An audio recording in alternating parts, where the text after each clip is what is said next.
Welcome to live TV Telugu. అంబులి రాజ్యం నుంచి బయలుదేరి కొండలు కోనలు ఎక్కుతాడు శివుడు.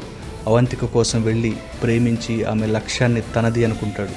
మాహిష్మతి రారాజు కోటలో కట్టుదిట్టమైన భద్రత మధ్య సంకెళ్లతో ఉన్న దేవసేనను విడిపించుకొస్తాడు.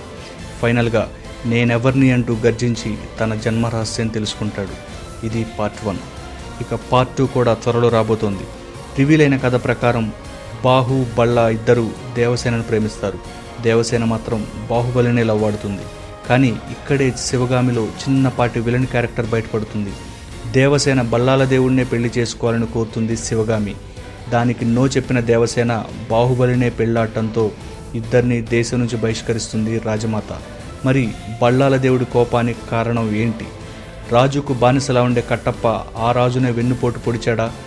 అస్సలాంలా సుదీప్ ఏ ఆయుధాగారాన్ని శివుడి కోసం తీసుకురాబోతున్నాడు? జూనియర్ ఎన్టీఆర్ క్యారెక్టర్ ఎలా ఉండబోతోంది?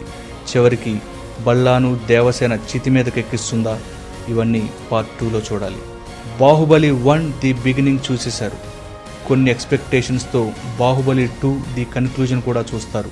మరి కథ సుఖాంతమైనట్టేనా? కానే కాదని దాదాపు క్లారిటీ ఇస్తున్నారు డైరెక్టర్ రాజమౌళి. బాహుబలి 3 కూడా ఉందట. దానికి సంబంధించి కూడా క్లైమాక్స్ సీన్స్ను ఇప్పటికే షూట్ చేసేసినట్లు పక్కా సమాచారం. అతి త్వరలో రాజమౌళి పార్ట్ 3 గురించి అనౌన్స్మెంట్ ఇవ్వబోతున్నారు. స్టోరీ ఏంటన్నది ఆయన అనౌన్స్మెంట్ తర్వాత తెలుసుకుందాం. బట్ బాహుబలి పార్ట్ 3 ఉందని లైవ్ టీవీ గతంలో చెప్పింది, మళ్ళీ చెబుతోంది. ఇది పక్కా. పార్ట్ 3 లింక్ కోసం రాజమౌళి 2 క్లైమాక్స్లో ఎలాంటి ట్విస్ట్ ఇస్తారో చూడాలి. సీక్వెల్ అప్డేట్స్ మిస్ కాకుండా ఉండాలంటే please subscribe live TV Telugu.